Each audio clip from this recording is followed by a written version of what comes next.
The fluorescent lights in the ER were still buzzing above my head when I picked up my phone at 2 a.m. and saw it. My sister's Facebook post. A selfie. Full smile, glass of wine, #blessed. The caption read, "Finally a day without the drama queen." 47 likes. 3 laughing emojis from my mother's account. I was lying in a hospital bed with an IV in my arm because I'd collapsed mid-shift. The hospital called my parents. They never came. But it turns out that post was the least of what my family was doing behind my back. Because while I was working doubles to keep a roof over their heads, my own father had stolen my identity, and my 7-year-old daughters, to feed a debt I didn't know existed.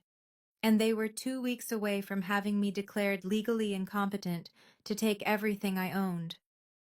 What I did next started with one phone call, and by the end of the month, they were the ones without a home. Before I go on, please take a moment to like and subscribe, but only if you genuinely connect with this story.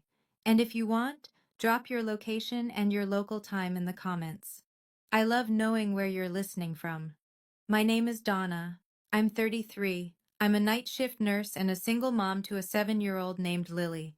And this is what happened when I stopped being the person everyone could take from.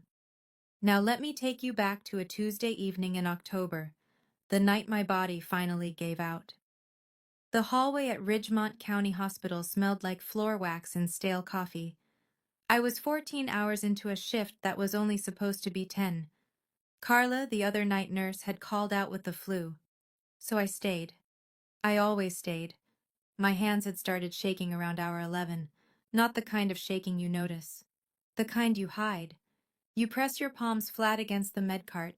You grip the pen a little harder. You breathe through the tremor and chart one more patient. By hour 13, the fluorescent lights had a halo around them. My vision swam at the edges. I told myself it was just the lighting. By hour 14, I was walking down the east corridor toward the nurse's station with a stack of intake forms. My knees buckled first. Then the floor came up fast. I don't remember hitting the ground. I remember the sound. The forms scattering, a shoe squeaking on tile, someone yelling my name. Then the ceiling tiles counting them. 1, 2, 3, the oxygen mask. Severe dehydration, chronic fatigue collapse. That's what the ER attending wrote on my chart. They wanted to keep me overnight for observation and fluids. I didn't argue. I couldn't. Lying in that bed, I stared at my phone. The hospital's emergency contact protocol had already kicked in. They'd called my father, Gerald Paxton. No answer. They'd called my mother, Patricia. Voicemail. I thought about Lily, asleep at home. My mother was supposed to be watching her. She usually did on my night shifts, but no one had called me back to confirm anything. I reached for my phone to text my mother. That's when I saw the Facebook notification. Danielle Marie Paxton, my younger sister, 28 years old. The post was timestamped 40 minutes after the hospital called our parents. The photo was a selfie. Danielle on the living room couch, my couch, in my house, holding a glass of red wine. Full smile. No filter needed when you're that pleased with yourself. The caption read, "Finally, a day without the drama queen." 47 likes. I scrolled through them. Names I recognized. Karen from the church prayer group. Mike, who ran the hardware store. Janine, my mother's walking partner. People from Ridgemont. People who knew me. One comment stood out. Brenda Hollister, who lived 2 streets over. Is she being dramatic again? Danielle's reply. You have no idea. I kept scrolling. 3 laughing face reactions at the top. I tapped to see who. The third one was my mother, Patricia Paxton, a laughing emoji, while her oldest daughter was lying in a hospital bed alone. I set the phone face down on the thin hospital blanket. I didn't cry. I looked at the ceiling tiles again. This wasn't new. That's the part that sat heaviest. Every time I got sick, every time I asked for help, every time my body showed any sign of breaking under the weight I carried, the word was always the same. Dramatic. The first time I collapsed 2 years ago, My father didn't even come upstairs. He said it from the kitchen doorway. Nurses don't collapse. You just want attention. I picked the phone back up and screenshot the post. I don't know why. Instinct, maybe. Or maybe some part of me already knew I'd need it. But that Facebook post? That was just the wound I could see. The real damage was in places I hadn't thought to look yet. They discharged me the next morning at 7:15. I drove myself home. 30 minutes on Route 9 with the window cracked because the car heater made me dizzy. The October air was sharp and wet, and it kept me upright. I pulled into the driveway of 412 Maple Lane, the house my grandmother Helen left me when she passed 12 years ago. A 3-bedroom Cape Cod with a leaning mailbox and a porch that needed painting. The deed, filed at the county recorder's office, read one name: Donna Marie Paxton, sole owner. Fee, simple, absolute. I walked through the front door.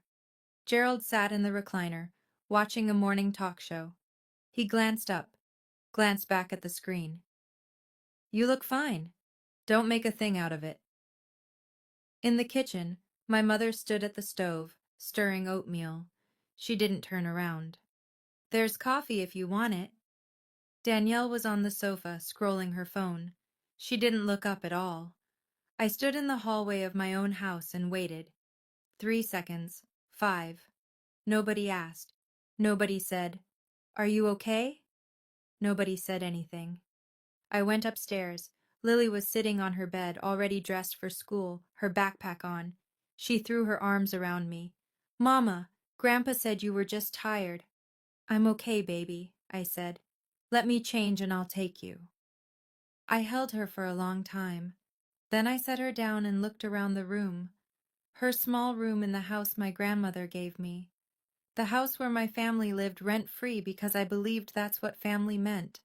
Standing in that hallway, I felt like a guest in my own home. On the kitchen table, I'd noticed a white envelope. Return address, the county courthouse. It was addressed to Gerald Paxton. I didn't open it. It wasn't my mail. But I remembered it. I didn't know what that envelope was about. Not yet. But I would. And when I did, it changed everything. 1 week later, I was back at work. Reduced hours, the charge nurse insisted. My body was recovering. My mind was not. The hospital's billing department needed updated financial information for my ER visit, insurance verification, payment plan options, the usual paperwork. The billing coordinator, a woman named Janet, suggested I check my credit report to make sure everything was current. Just in case there are any liens or issues with your insurance claims, she said. I'd never checked my credit report, not once in 33 years. I didn't have credit card debt. I didn't have a car loan. I owned my house outright. There was nothing to check, or so I thought. That evening, I sat in my car in the hospital parking lot with my laptop balanced on the steering wheel. I went to annualcreditreport.com and pulled all 3 bureaus. The number hit me first. Credit score, 520. That couldn't be right. I had no debt. I paid my bills on time. I'd never missed a payment on anything in my life. Then I saw them. 3 credit card accounts I'd never opened. One with a $22,000 balance, one with $14,500, one with $10,500, total $47,000, all opened within the last 3 years. Minimum payments made for a few months on each, then nothing. Delinquent. Sent to collections. My hands were shaking again. Not from fatigue this time. I called the number listed for First Union Bank. A man named Russell Briggs answered, senior credit analyst at the Ridgemont branch. I verified my identity. Date of birth, last 4 of my social, mother's maiden name. "Ma'am," he said, and paused. "The applications were submitted using your social security number. The billing address on all 3 is your home address." I knew whose handwriting that was before I even opened the attachment. Russell emailed me the scanned applications that night. I opened them sitting in the parking lot of a McDonald's because I didn't want to be in the house when I looked. The signature on the first application leaned hard to the right. The capital P in Paxton had that small curl at the top, a habit my father never broke. I'd watched him sign birthday cards, school permission slips, and church donation envelopes with that same hand for 30 years. Gerald Raymond Paxton. He hadn't even tried to imitate my handwriting. He'd just signed his name on my life and assumed I'd never look. I sat in that parking lot for 10 minutes. Engine off, screen glowing in the dark. $47,000. That was almost 2 years of my take-home pay after taxes. Money I never borrowed, money I never spent, money that was now destroying my credit score while I worked doubles to keep the lights on in a house my family treated like theirs. I thought back. Gerald lost his plumbing job 6 years ago, said his back gave out, filed for disability but got denied. He was home all day after that. I'd see him on the laptop late at night. I thought he was reading the news, watching YouTube, whatever retired fathers did. Now I understood what those late nights were. I picked up the phone and called Maggie Colton. We'd been roommates junior year at Ohio State before she went to law school and I went to nursing school. She practiced real estate and property law in Grover City, 30 minutes east. We hadn't talked in a few months. I didn't waste time on small talk. Maggie, I need help. I think my father stole my identity. She was quiet for 2 seconds. Then, don't confront him. Don't mention it. Come to my office tomorrow morning. Bring everything. Before she hung up, she said one more thing. Donna, check your daughter's credit too. I froze. That night I waited until Lily was asleep. I tucked the blanket around her shoulders, closed her door halfway the way she liked it, and went to my room. Checking credit for a minor isn't like pulling your own report. You have to contact each bureau directly. Equifax, Experian, TransUnion, with the child's social security number, a copy of their birth certificate, and your ID as the parent. I started the process online. One bureau had a result within the hour. A credit card, opened 6 months ago, in the name of Lily Marie Paxton. Balance, $1,200. I closed the laptop, slowly. I set it on the nightstand and stared at Lily's door down the hall. She was 7. She could barely write her own name in cursive. And someone had used her social security number, a number I kept in a locked file box in my bedroom closet, to open a line of credit. I got up and went to the closet. The file box was there. The lock was intact. But when I opened it, I noticed gaps. My original birth certificate? Gone. My old social security card? Gone. Lily's social security card was still there, but someone had handled the folder recently. The papers were out of order. You can take from me. You can call me dramatic. You can laugh at me on the internet while I'm lying in an emergency room. But you do not touch my child. That is the line. There is no second chance after that line. I didn't go downstairs. I didn't scream. I sat on the edge of my bed and made a list. Credit reports, deed, Lily's birth certificate, scanned signatures, everything Maggie needed, and that envelope from the county court. I still hadn't found out what it said. Maggie's office was above a dry cleaner on Main Street in Grover City. Small town lawyer, small town office. But the woman behind the desk was anything but small. She read through my credit reports in silence, making notes in the margins with a red pen. This is textbook familial identity theft, she said. Federal crime. All 3 applications used your social, your address, and a forged signature. I handed her my phone with the photo I'd taken of the courthouse envelope on Gerald's kitchen table. She studied the return address. You didn't open it? It's not my mail. Smart. She turned to her computer and pulled up the county court's public docket, typed in my name, scrolled, stopped. I watched her face change. Not dramatically. Maggie was never dramatic. But her jaw tightened by a fraction. Donna. She turned the screen toward me. Your father filed a petition for guardianship over you 2 weeks ago. I read the screen. Petition for guardianship of Donna Marie Paxton, filed by Gerald R. Paxton. The stated reason: respondent has a documented history of medical episodes consistent with diminished mental capacity. Under the section for supporting witnesses, one name, Danielle Paxton. The petition was filed 3 days after my last hospitalization. 3 days. They'd been waiting for me to collapse so they'd have fresh paperwork. If this goes through, Maggie said quietly, your father becomes your legal guardian. He controls your finances. He can sell the house. My house.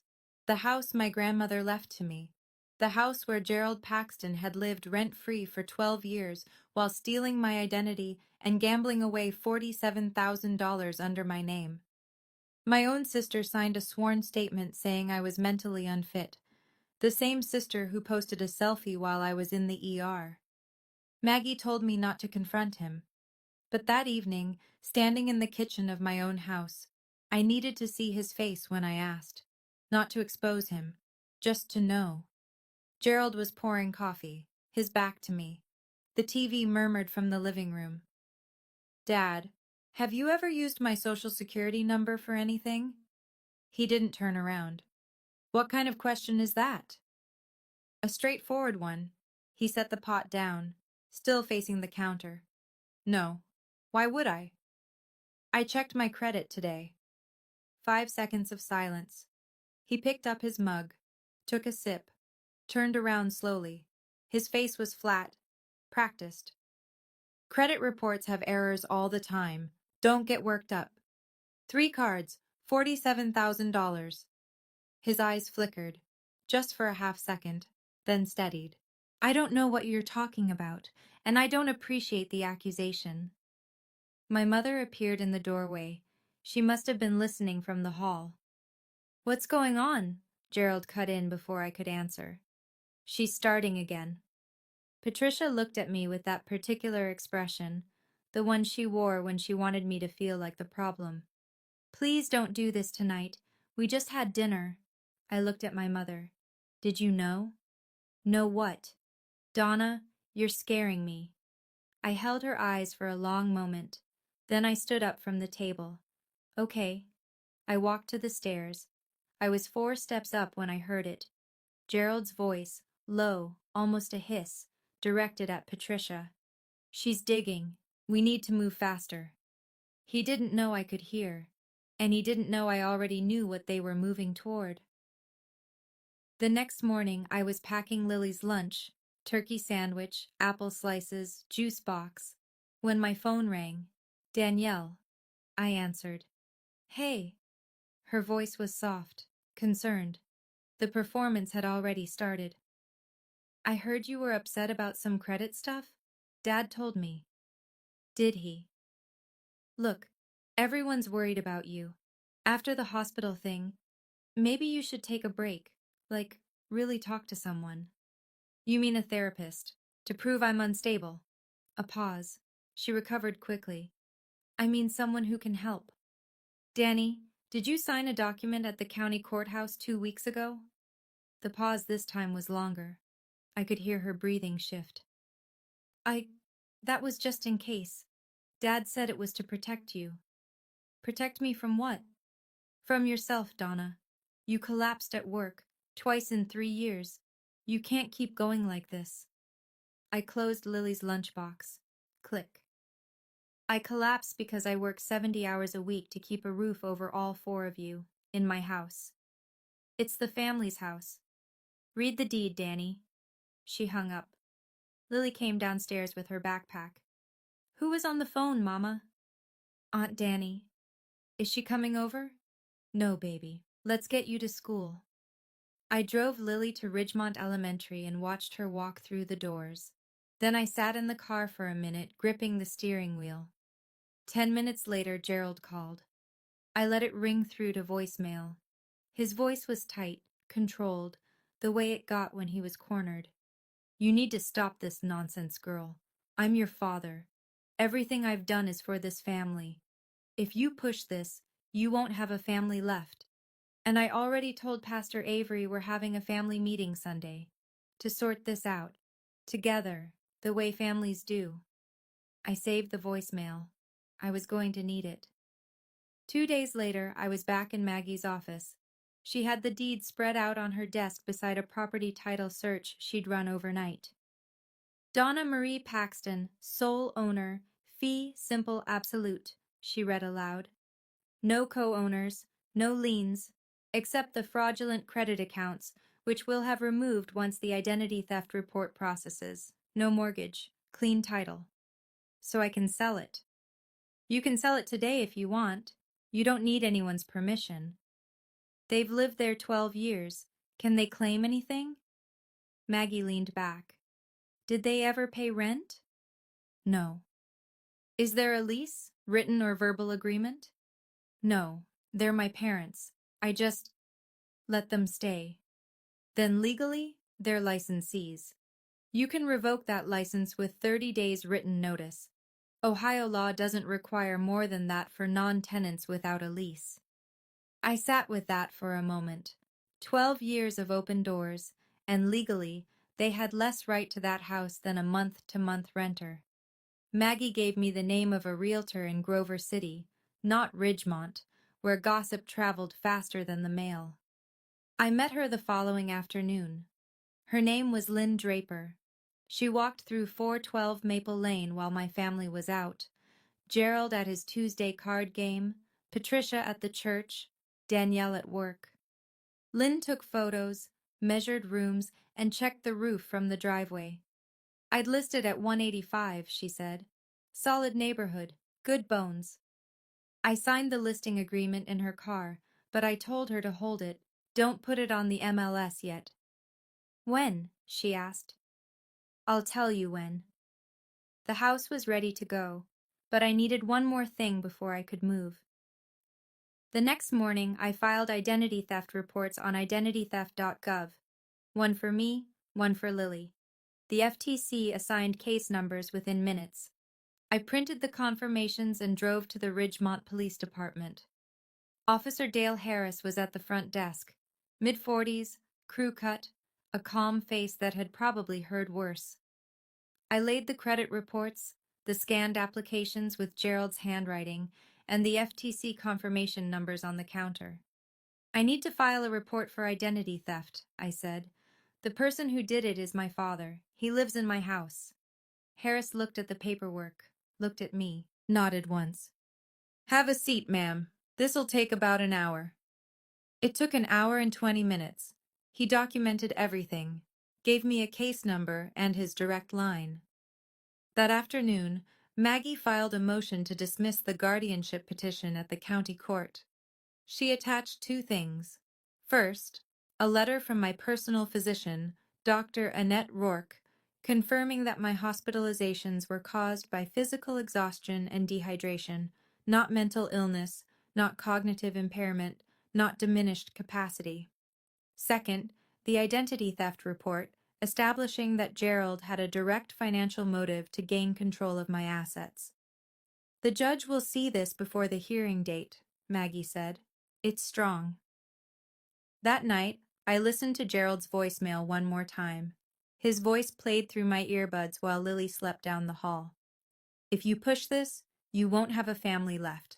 And I already told Pastor Avery we're having a family meeting Sunday to sort this out, together, the way families do. He wanted a public meeting. He wanted the church behind him. He wanted 25 witnesses to see his unstable daughter fall apart. Fine. I'd give him his meeting. Okay, I need to pause here for a second, because I know what some of you might be thinking. Why didn't I just confront my father directly and handle this privately? And honestly, I tried. You heard that conversation in the kitchen. He looked me in the eyes and lied. My mother pretended she didn't understand. My sister told me I needed professional help, the same sister who signed a court document to have me declared incompetent. So let me ask you this. If your father opened a credit card under your 7-year-old daughter's name, would you keep it in the family? Tell me in the comments. Now, back to the story, because Sunday was coming. Sunday came cold and bright. Ridgemont Community Church sat at the end of Oakwood Drive, White clapboard, narrow steeple, a gravel parking lot that crunched under every tire. I'd been baptized there. Lily had been baptized there.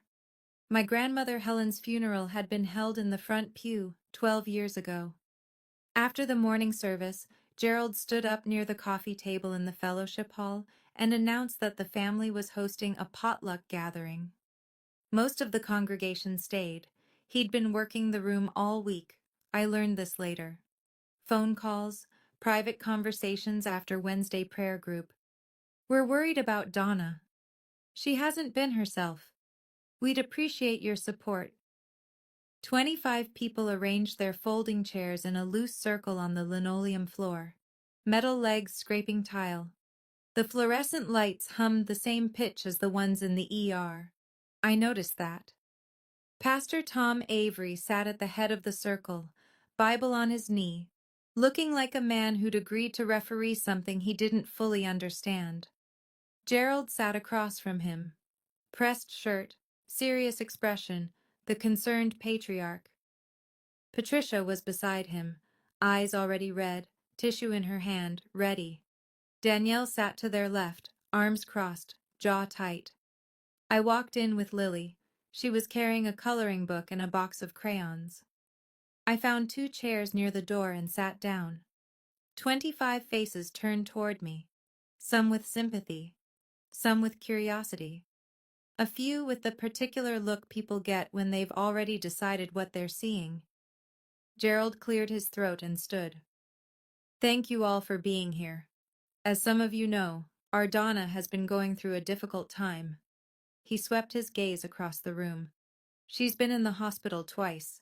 She's been under a lot of stress. Pat and we're worried. We want to make sure she gets the help she needs. Patricia dabbed her eyes with the tissue. On cue. We just love her so much. A murmur of sympathy rippled through the chairs. I watched heads nod.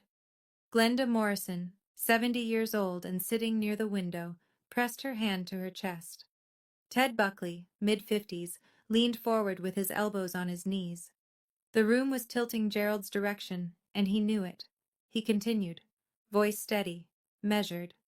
The voice of a man who'd rehearsed this. I know this is hard to hear, but Donna has been making some irrational decisions lately, accusing family members of crimes. He paused to let that word land. Threatening to sell the family home. The murmur grew louder. I felt the weight of it. 25 people recalibrating who I was in their minds. Ted Buckley shook his head slowly. Maybe she does need someone looking out for her. Gerald nodded, grateful, humble, perfectly calibrated.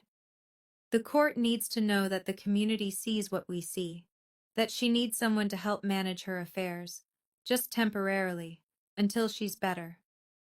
Danielle uncrossed her arms long enough to wipe her eyes. Her mascara didn't run.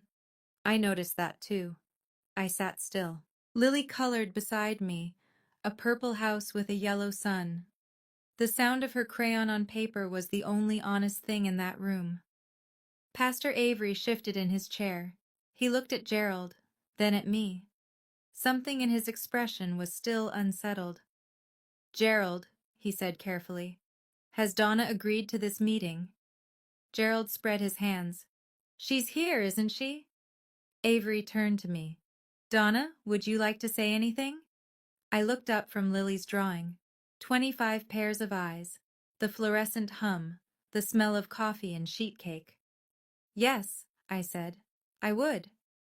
Before I could stand, Danielle cut in. See? She turned to the room, palms up.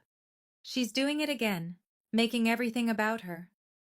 Patricia let out a small sob, louder than the last one. I can't watch my daughter destroy herself. Gerald seized the momentum. He turned his back to me and faced the circle, voice dropping to that low, steady register he used when he wanted to sound like the reasonable one. This is exactly what we're talking about. She can't handle basic conversations without getting confrontational. We're not trying to hurt her. We're trying to help. Murmurs of agreement. A woman from the prayer group, Karen Dietrich, reached across and squeezed Patricia's hand. "You're doing the right thing, Pat." Ted Buckley nodded again. "Seems like it's been building for a while." I looked around the room. 25 people who had known me my entire life, who had watched me grow up in this church. And they were looking at me the way you look at someone who's slipping, with pity and distance and relief that it's not them. Glenda Morrison caught my eye from the window. Her face was harder to read. She wasn't nodding. I looked down at Lily. She'd finished the purple house and was starting on flowers. Green stems, red petals, her tongue poking out in concentration. Every second I stayed quiet, it worked. Gerald's version became the truth by default. The concerned father, the unstable daughter, the family just trying to help. I'd spent 33 years being quiet, being manageable, being the one who absorbs and adjusts and makes no trouble. That was the version of me they'd built this trap around. I stood up. I didn't raise my voice. I've learned that the quietest person in the room is usually the one holding the truth. I reached into my bag and set a manila folder on the table in front of me. The room went still, not silent. You could hear the coffee maker gurgling in the corner, Lily's crayon on paper, the faint creak of a folding chair, but every voice stopped. "I'm glad everyone is here," I said, "because there are a few things this community should know." I opened the folder and pulled out the first document, held it up so the room could see the county seal. "This house, the house my family lives in, is mine, sole owner. My grandmother Helen left it to me 12 years ago. This is the deed." I set it flat on the table. "My name, only my name." Gerald's mouth opened. Nothing came out.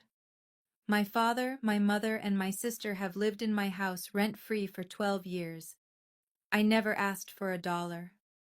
I pulled the next page. The credit report, all 3 bureaus highlighted in yellow where the fraudulent accounts appeared. 3 credit cards were opened in my name without my knowledge or consent. Total debt, $47,000. I set down the scanned applications beside the report. The signatures on these applications are my father's handwriting. A sound moved through the room, not a gasp exactly, but the collective inhale of 25 people recalculating what they thought they knew. Gerald stood. That's a lie." "The bank confirmed it," I said. "I have a case number from the FTC and a police report on file with the Ridgemont Police Department." I reached into the folder one more time. "And 6 months ago, someone opened a credit card in the name of my 7-year-old daughter. $1,200. Glenda Morrison's hand went to her mouth. Pastor Avery turned slowly and looked at Gerald. The room had shifted. I could feel it, like the air pressure dropping before a storm. People who'd been leaning toward Gerald were sitting upright now.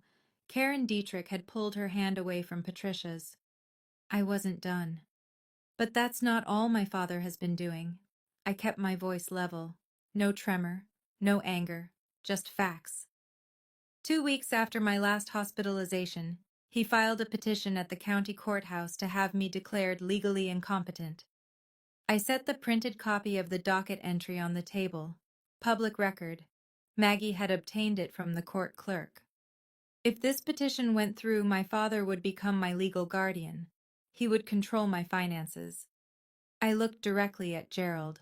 "He could sell my house, the house he doesn't own, to pay debts he took out in my name." Gerald's face had gone from red to gray. He gripped the back of his chair. "You're twisting everything. I was trying to protect you. You were trying to protect yourself." Patricia stood halfway up, tissue pressed to her face. "Donna, please, not here." "You chose here, Mom. Dad invited 25 people, so let them here." I turned to Danielle. She hadn't moved. Her arms were crossed so tightly her knuckles were white. "And my sister signed this petition as a witness, stating under oath that I was mentally unfit." I held the page up so the room could see her signature. "Tell them, Danny. Tell them how much Dad promised you from the sale." Danielle's mouth worked, but no sound came out. She looked at Gerald. He didn't look back. She looked at the floor. To my right, a chair scraped against linoleum. Ted Buckley, the man who'd said I needed someone looking out for me 5 minutes ago, picked up his folding chair, moved it 3 rows back, and sat down without a word. The silence that followed was the loudest sound I'd ever heard in that room. Pastor Tom Avery rose from his chair. He was a tall man, lean, with reading glasses he kept pushing up the bridge of his nose. He'd led this congregation for 19 years. He'd married couples and buried their parents and sat with families through every kind of grief. People trusted him. Gerald had counted on that. Gerald? Avery's voice was calm, but it carried the full weight of the room. I agreed to be here today because you told me Donna was in crisis. You told me she was a danger to herself. Gerald started. She is. I'm looking at a woman who brought documentation, Avery continued, as if Gerald hadn't spoken, who spoke calmly, who has not raised her voice once. He turned to face Gerald fully. And I'm looking at a father who stole his daughter's identity and his granddaughter's. He addressed the room. I think we all owe Donna an apology for being here under false pretenses. Glenda Morrison spoke next. Her voice was thick.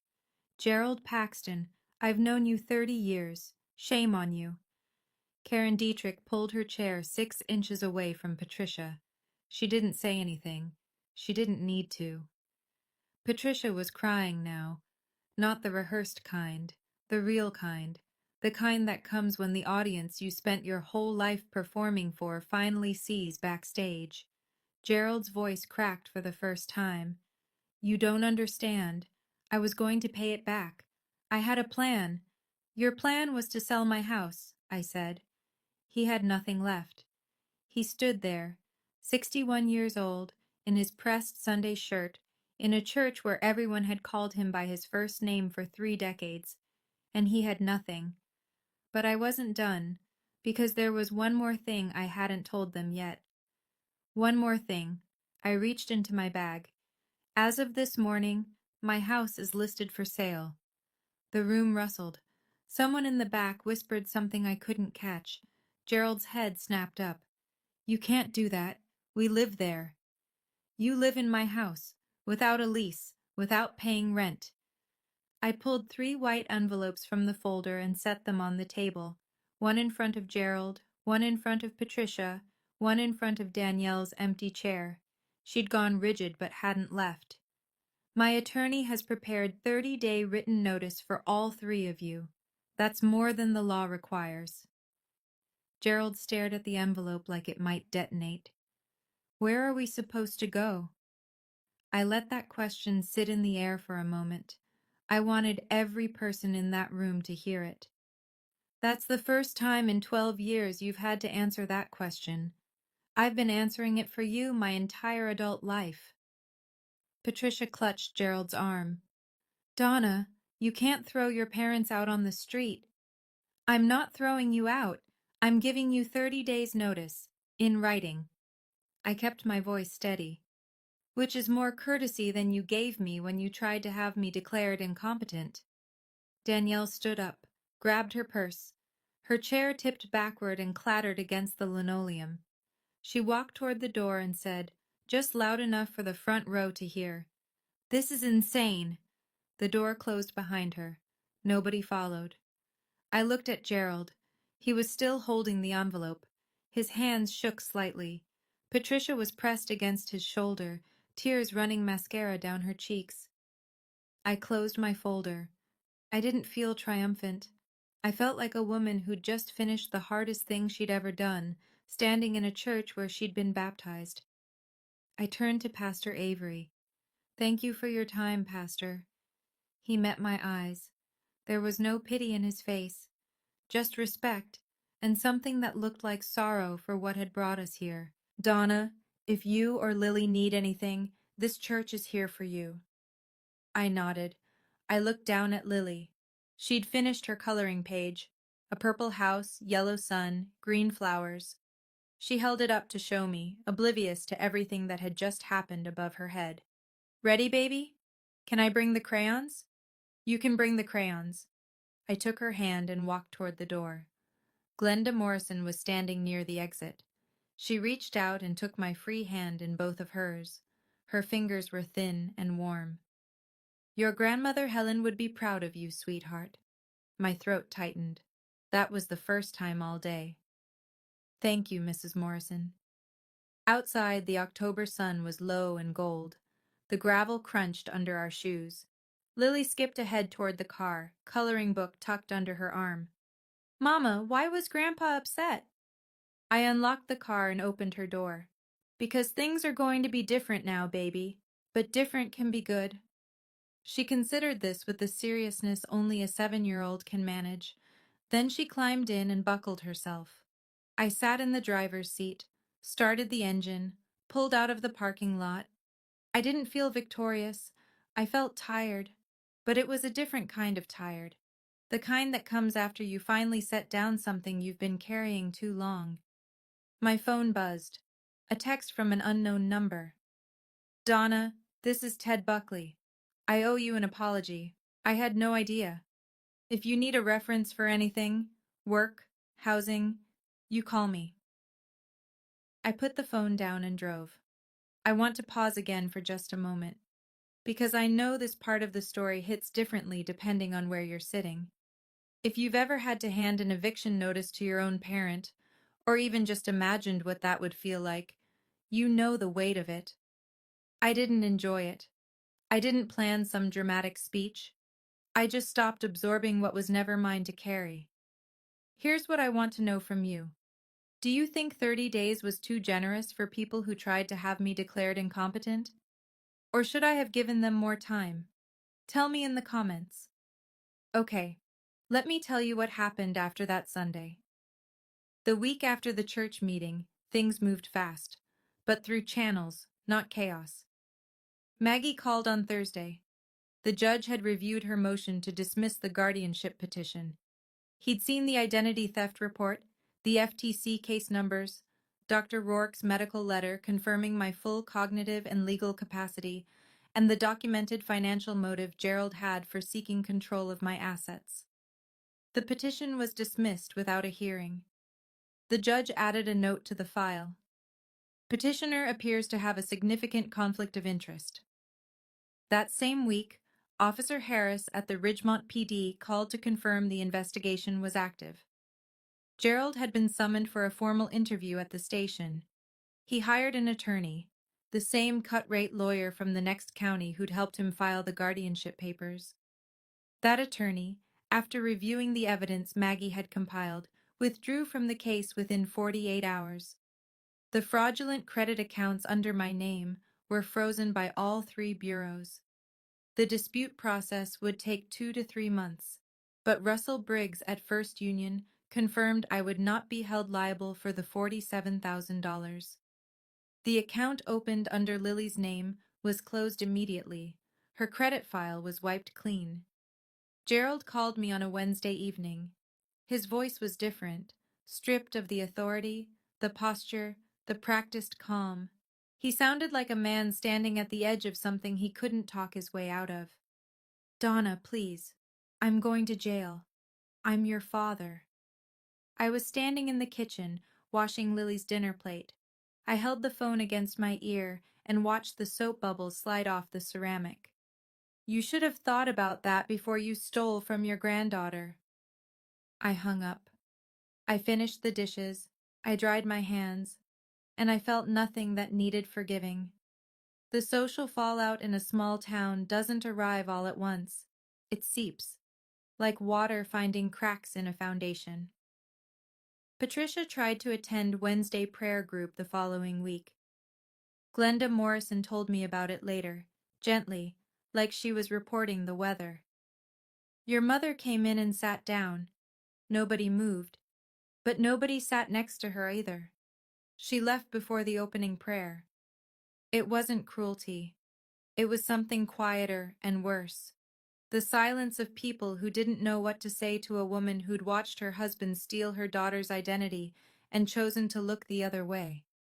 Danielle deleted the drama queen post, but screenshots had already circulated through the Ridgemont grapevine, text chains, group messages, the quiet machinery of a community processing a scandal. A coworker at the convenience store where Danielle worked part-time asked her directly, "So your dad really opened cards in your niece's name?" Danielle put in her notice that Friday. "Patricia called me once. I answered because I thought it might be about logistics. The move out. 'You've destroyed this family,' she said. I was folding Lily's laundry. Small shirts, small socks. 'No, Mom. You watched it happen. And you chose the wrong side.'" She hung up. Gerald and Patricia moved out of 412 Maple Lane on day 24, 6 days ahead of the deadline. They rented a single-wide trailer in Milford, the next town over. I didn't see them leave. I was at work. Danielle had moved out after 1 week, went to stay with a friend in Columbus. I walked through the empty house that evening. 12 years of living, nail holes in the walls, carpet dents where furniture had been. The kitchen smelled like Patricia's coffee. The recliner dent was still in the living room carpet. I didn't feel happy. I felt lighter. There's a difference. The house sold in 6 weeks. A young couple from Dayton, first-time buyers, excited about the porch in the backyard. They offered $178 and I accepted. After closing costs, realtor commission, and Maggie's legal fees, I walked away with just under $150,000. Not a fortune, but more than I'd ever had in one place. I used it carefully. First, paid off my hospital bills in full. Second, put down a deposit on a 2-bedroom apartment in Grover City, close to Maggie's office, close to a good elementary school for Lily, 30 minutes from Ridgemont, but far enough that the air felt different. Third, opened a 529 education savings account in Lily's name, real this time, in her name, for her future, with only my signature on it. Lily started at the new school on a Monday. She wore her purple backpack and held my hand across the parking lot. That afternoon, she came home and looked around the apartment. Small kitchen, narrow hall, her bedroom barely big enough for the bed and a bookshelf. "This apartment is smaller, Mama." "I know, but it's ours. Really ours." She thought about that for a second. Then she went to her room and started taping her drawings to the wall. I transferred to the day shift at a hospital in Grover City. The pay was slightly less, but I slept every night. I ate dinner with my daughter. I watched the sun go down from a window that belonged to no one but me. A week after we moved, a letter arrived. No return address. Inside, a $50 gift card to Target and a handwritten note on pale blue stationery. Helen told me once, "That girl will know when it's time to stand up." She was right. Glenda. I read it twice. Then I put it in the drawer beside my bed, where I keep the things that matter. 3 months later, the world looked different from the inside out. Gerald accepted a plea deal. The district attorney charged him with 1 count of identity theft, a felony under Ohio law, given the amount and the fact that one victim was a minor. His attorney negotiated it down: 2 years probation, mandatory financial counseling, full restitution, though with Gerald's income, that would take years. A permanent criminal record. He didn't go to prison. He was 61, first offense, and the DA's office had bigger cases. But the record followed him. When he applied for a part-time maintenance job at a motel in Milford, they ran a background check. He didn't get it. He eventually found work stocking shelves at a farm supply store 20 miles away. Patricia stayed with him. I wasn't surprised. She'd chosen that side a long time ago. I heard through Glenda that Patricia told people at her new church, a different one in Milford, that I'd had a breakdown and turned on the family. Some people believed her. Some didn't. It didn't matter to me anymore. Danielle never called. I never called Danielle. There was no tearful reconciliation. No scene at a coffee shop where we hugged and cried and promised to do better. Sometimes that's how it ends. Not with a door slamming, but with a door that simply stays closed. I didn't hate them. Any of them. Hate requires energy I'd rather spend elsewhere. On Lily's homework, on my patience, on the small garden I started on the apartment balcony. Cherry tomatoes and basil. Lily watered them every morning before school. I don't carry them anymore. That's the truest thing I can say. I set them down, and my arms remember what it feels like to be empty and free. I want to tell you what I learned, not as advice, just as what happened to me. I learned that the people who call you dramatic are usually the ones doing the most damage. Because if they can make you doubt your own reaction, they never have to answer for their actions. Every time I got sick, every time I was tired, every time I asked a question, dramatic. It's a word designed to make you smaller, and I spent years letting it work. I learned that owning something on paper means nothing if you don't protect it. I owned that house for 12 years and never once acted like it was mine. I let people live in it rent-free, let them rearrange the furniture, let them call it the family house, until I almost believed it too. Generosity without boundaries isn't generosity. It's an open door with no lock. I learned that checking your credit report, and your child's, is not paranoid. It's not dramatic. It's parenting. If I had looked 3 years earlier, I would have caught the first card. If I had looked 6 months earlier, Lily's name would never have been touched. I check it every quarter now. It takes 10 minutes. And I learned that family is not a word that gives anyone the right to steal from you, lie about you, or try to take your freedom. Blood is not a contract. Love is not a lease. And the people who use the word family to keep you quiet are usually the ones with the most to hide.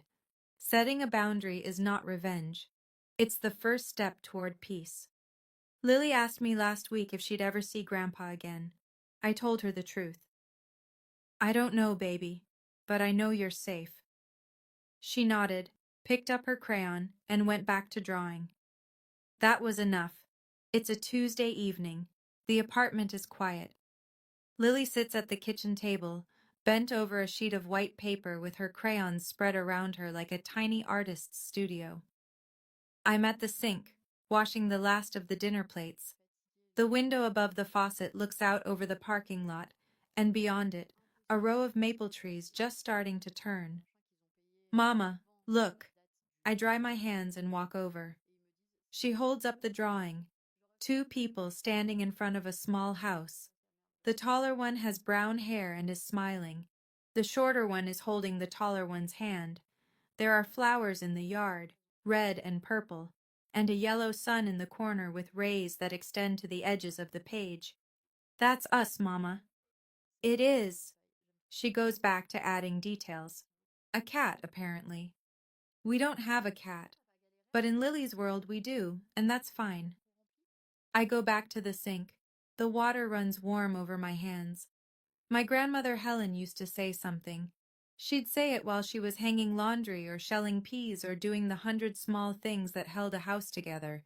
She'd say, "A house is just walls, Donna. Home is who you protect inside them." I spent 12 years protecting the wrong people inside the wrong walls. I made excuses for people who wouldn't make room for me. I called it love. I called it duty. I called it family. Now I have 2 rooms, a daughter who draws pictures of us, and a door I lock every night. Not because I'm afraid, but because for the first time, what's inside is truly mine. My father asked, in that church fellowship hall, in front of 25 people, "Who's dramatic now?" I didn't answer him then, but I'll answer now. No one. Because I don't live in his story anymore. I live in mine. Thank you for staying with me through all of it. If this story meant something to you, if it reminded you that you have the right to protect yourself and the people who depend on you, I'd appreciate it if you hit that like button. And if you're not subscribed yet, I'd love to have you here. I read every comment, and I want to hear from you. Has anyone in your family ever crossed a line you thought they never would? What did you do? Or what do you wish you'd done? There's another story waiting for you in the description. I think you'll understand exactly why I chose it. Take